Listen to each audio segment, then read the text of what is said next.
'ప్రేమల' మూవీకి వస్తే 'ప్రేమల' మూవీకి డైరెక్టర్గా, హీరోగా, ప్రొడక్షన్ సైడు ఇన్ని యాంగిల్స్ అన్నీ ఎలా మేనేజ్ చేసావు? అసలు ఆ సినిమా జర్నీ ఏంటి? దాని గురించి నువ్వు చెప్పగలుగుతావా? యాక్చువల్గా నువ్వు అన్నట్టే చాలా ఇయర్స్ అయిపోయింది కాబట్టి ఇండస్ట్రీలో అయితే మనల్ని మనం ప్రూవ్ చేసుకోవాలి. అంటే చేసిన క్యారెక్టర్స్ ఏమో పెద్దగా పేరు రాలేదు, కొన్ని మంచి క్యారెక్టర్స్ చేస్తున్నవేమో సినిమాలు రిలీజ్ కాలేదు.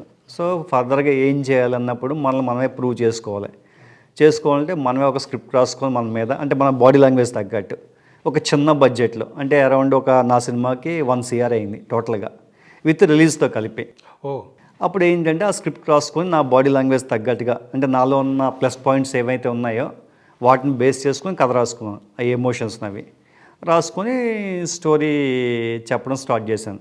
ప్రొడక్షన్ హౌసెస్ కానీ, ప్రొడ్యూసర్స్ కానీ. సో ఎంతమందిని అప్రోచ్ అయ్యారు ఇలా? దాదాపు నేను ప్రొడ్యూసర్ గురించి ఒక 15 to 20 మెంబర్స్ దాకా కథ చెప్పాను. ఓ అందులో మోస్ట్లీ ఎక్కువ మంది కొత్త వాళ్ళ కోసమే. సో వాళ్ళ రెస్పాన్స్ ఎలా ఉండింది? అంటే రెస్పాన్స్ చెప్పినప్పుడు అంటే చెప్పినప్పుడు ఏంటంటే బేసికల్గా అంటే ఎవరు బిలీవ్ చేయరు ఇక్కడ. అంటే సినిమా రిస్క్ అందరికీ తెలుసు కాబట్టి. సో ఇప్పుడు నా మీద ₹1 కోటి పెట్టాలంటే ఎందుకు పెట్టాలి అని క్వశ్చన్ మార్క్. అదే మనకు ఆల్రెడీ పేరుండి ఉంటే ఈజీగా పెడతారు, లేదు కాబట్టి ఎవరు పెట్టరు, ముందుకు రాలేదు. ఆ క్రమంలో ఏంటంటే నాకు అర్థమైందన్నమాట. సో ఇంకా మనం ప్రూవ్ చేసుకోవాలంటే మనమే పుష్ చేసుకోవాలి.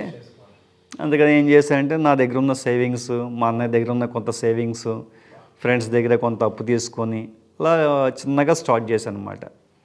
అయితే అందుకనే నాకు ఇంత టైం పడేసింది ఆ సినిమాకి కూడా. అంటే ఫస్ట్ ఒక 1.5 year కథ చెప్పడం స్టార్ట్ అయింది అందరికీ కథ చెప్పడం, దానివల్ల టైం వేస్ట్ అయిపోయింది. దాని తర్వాత నేను డెసిషన్ తీసుకోవాల్సి వచ్చింది. అది తీసుకోవడానికి కూడా ఒక 6 months టైం తీసుకున్నా.